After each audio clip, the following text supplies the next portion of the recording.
It's often said that adaptive evolution, the natural creative process so powerful that it gave birds their wings, mud skippers their hop, and snapping turtles their nearly perfect fish-luring tongues, it's often said that adaptive evolution is one part random mutation and another part non-random natural selection. Random mutations provide a continuous supply of variation, some good, some bad. Natural selection acts as a filter on that variation, allowing beneficial mutations to accumulate while continuously erasing all that is bad. Over many generations, this surprisingly simple two-part trial-and-error process, it can build spectacular adaptations. But what exactly do scientists mean when they say that mutations are, quote, random? Furthermore, what's with the stream of headlines, sometimes even popping up in the journal Nature, claiming, at least in the title, that mutations are not random? Has there been a fundamental shift in how we understand evolution? Or is this a bit of a word game? Stated Clearly presents, what is mutation bias? What does it make you think of when you hear the phrase, mutations are random?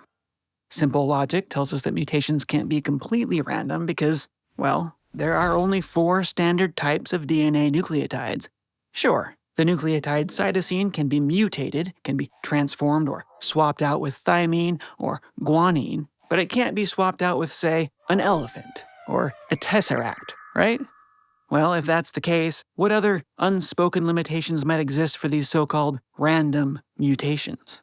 As a quick refresher, a mutation is any change in the sequence, the order or number, of nucleotides in an organism's genome, in an organism's chains of DNA.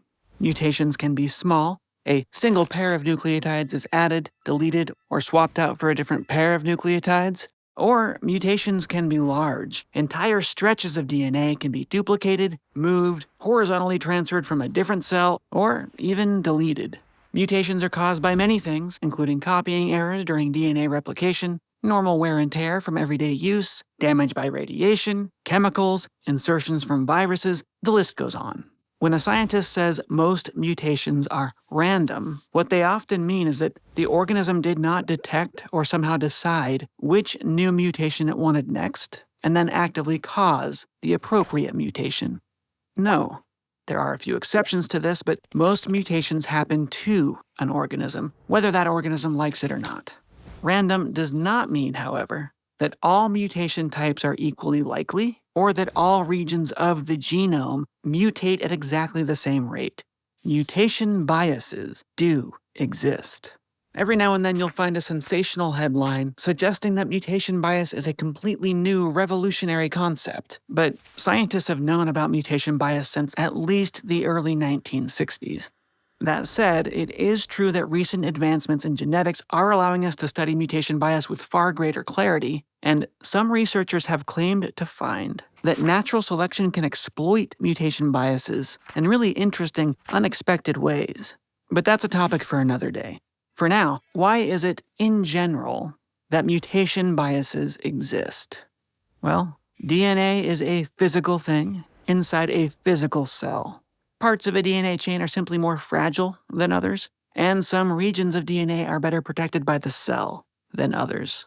As a helpful, but of course an imperfect analogy, this here is a string of punched tape from an old Soviet computer. It contains an early version of computer code.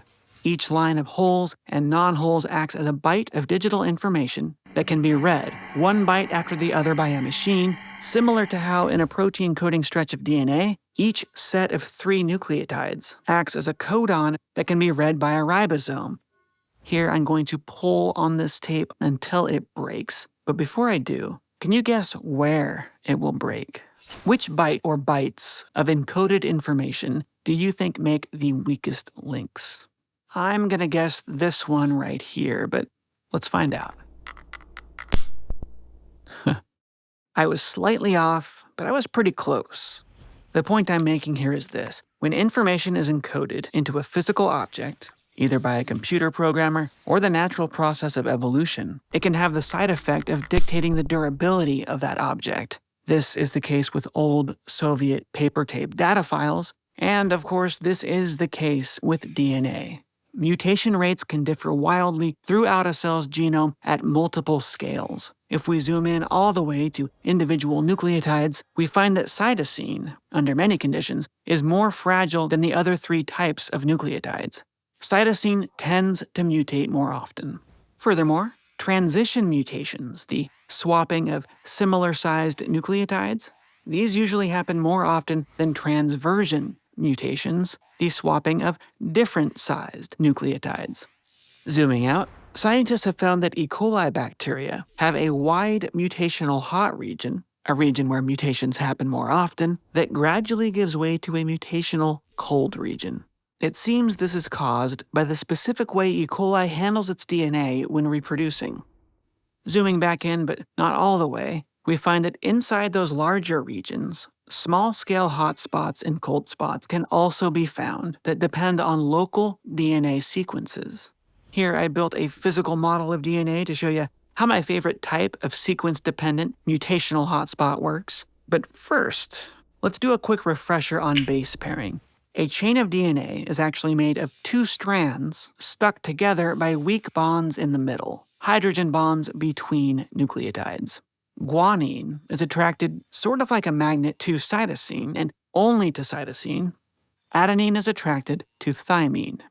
My wooden model here uses actual magnets to simulate this base pairing process. It only has two types of nucleotides instead of DNA's four, but this is enough to show how local hotspots work. Here, my red nucleotides are magnetically attracted to blue, but magnetically repelled by other reds. Inside your cells, DNA is constantly being tugged around by enzymes. It's often untwisted, and base pairs can be temporarily pulled apart in small stretches. Look what happened when this sequence was opened. Two nucleotides from the same string found each other and automatically base paired.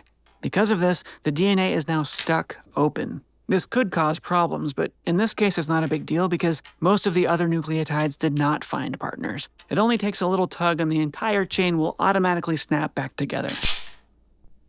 Well, almost. This model doesn't work exactly like real DNA, but you get the point.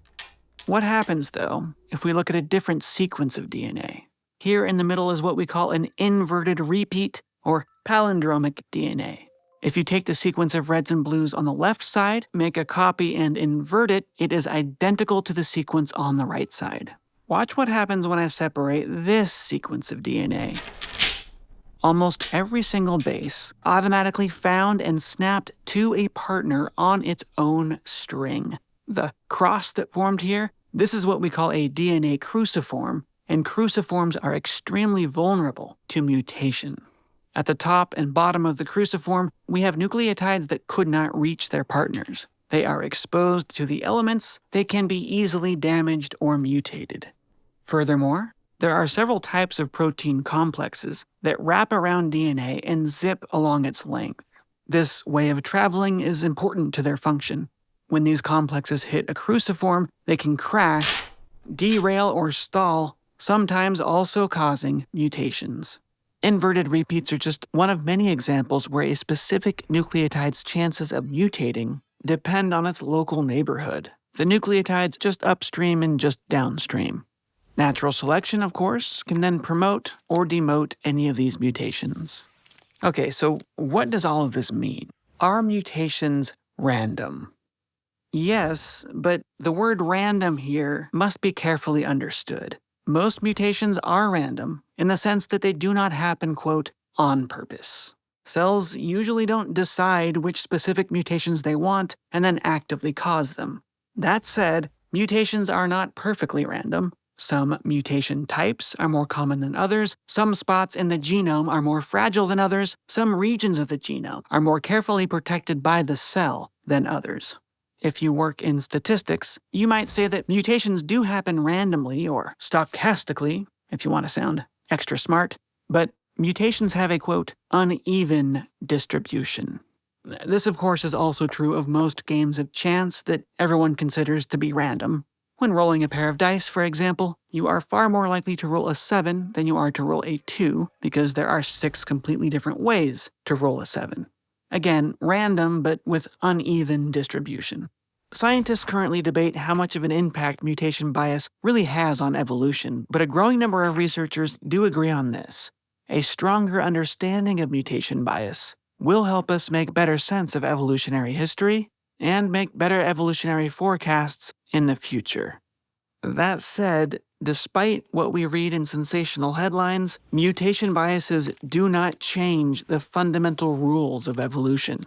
Natural selection remains the primary sculptor of adaptation.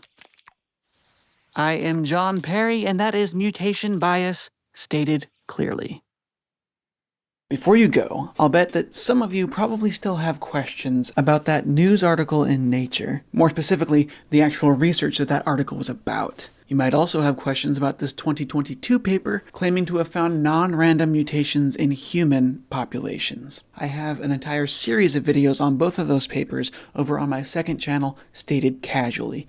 Links are down in the video description. Huge thanks to researcher Tiffany Taylor. Her and James Horton both helped me a lot on this video. Not only did they help me sift through the science, but Tiffany also helped fund this animation through her grant with the Royal Society. That is, the Royal Society, the Nullius in Verba Royal Society. Tiffany does her research at the Milner Center for Evolution at the University of Bath. This video was also funded by viewers like you who support my channel on Patreon, and of course all of the people who bought the new Stated Clearly Charles Darwin t-shirt. Thank you for all of your support over the years. So long for now. Stay curious.